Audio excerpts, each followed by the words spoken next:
At the very first meeting of the association, the NDC side had cause to raise concern about the information we are receiving, to the effect that many government departments, ministries, and agencies were engaged in what we refer to at the time as last-minute recruitment, or if you like, near end-of-term recruitments.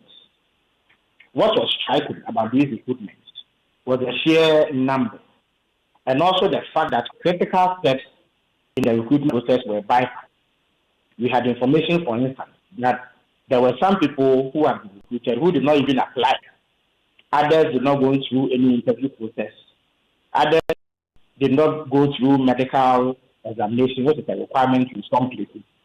And others yet received backdated appointment letters, which was meant to mislead people into believing that the appointments were made much earlier than they actually were.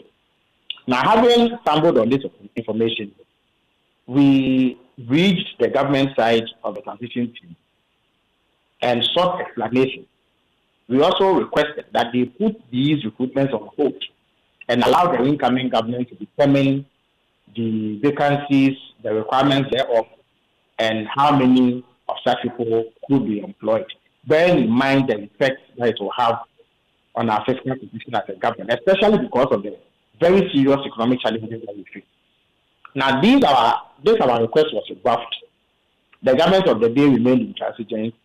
They insisted that they had the power to do so, despite the obvious irregularities that the processes were fraught with.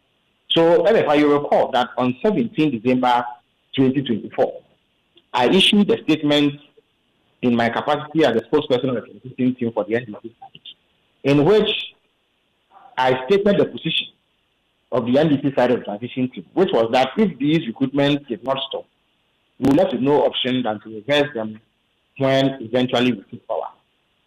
And so, having been in power, we have looked into the matter and found that our suspicions were actually true, and that many of these recruitments were done without recourse to due process.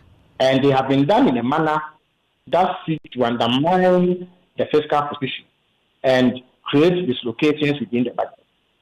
And so the Chief of Staff has sent word to all these ministries, departments, and agencies to ask it to reverse these recruitments, pending the use of due process to do any future recruitments that must be.